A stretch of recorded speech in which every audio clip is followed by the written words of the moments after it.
Alors du coup, ça se passe plutôt bien. Parce que donc du coup on essaye de rythmer la journée un petit peu comme on peut, j'ai envie de dire, même si on les voit pas trop passer, puisque du coup le temps file un peu assez vite au final.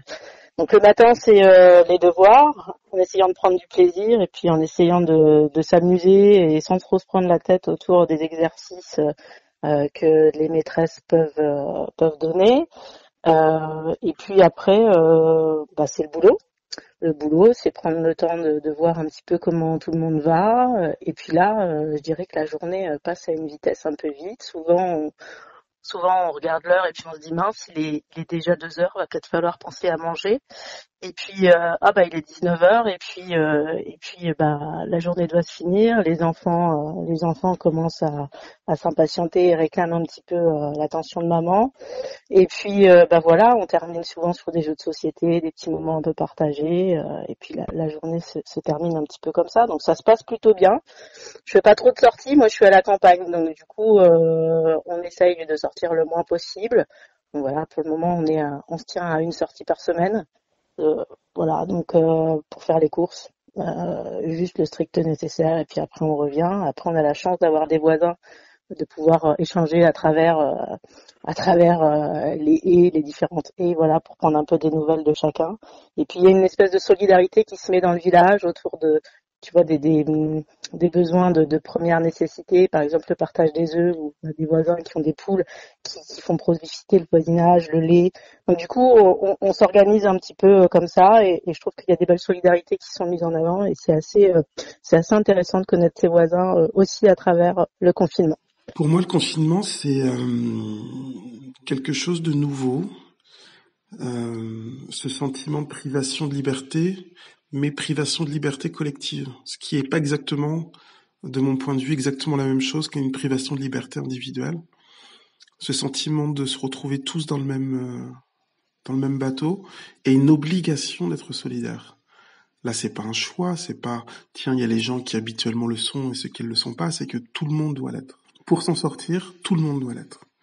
Du plus jeune au plus vieux, du plus riche au plus pauvre, tout le monde doit l'être. Et ça, c'est assez extraordinaire, pour pas dire grisant, et flippant à la fois. Voilà, il y a les deux. Moi, je trouve qu'il y a quelque chose de grisant, quelque chose de flippant, et je sais pas du tout comment on sortira tous de ce truc-là. Sinon, c'est vie privée, papa, avec le petit, les ados, et c'est des moments assez rares de tous se retrouver comme ça, hors période de vacances scolaires. Donc ça, c'est quand même des moments qui sont assez sympas. Et voilà, et beaucoup de travail, et ça occupe, ça fait passer le temps. Le confinement, ça fait maintenant 15 jours, un peu plus de 15 jours, donc on attaque le début de la 3e semaine. Ça a été assez rapide dans le mode de réaction, c'est-à-dire qu'il a fallu s'adapter en quelques heures en termes de travail, aussi personnellement, etc. On a l'impression que le temps s'étire plus de la même façon. On n'est plus dans la maîtrise du temps, on se l'approprie, donc chaque jour est différent, tout en étant un peu pareil quand même dans le déroulé. En termes de pratique professionnelle, on travaille beaucoup par téléphone et sur les réseaux, et ça c'est aussi une approche complètement différente de la rue, la vraie rue, la rue physique. Les rues numériques, c'est une chose. Moi, c'est vrai que j'ai quand même déjà beaucoup la nostalgie des rues, des vraies rues, où on rencontre les gens au coin de la rue, on peut échanger.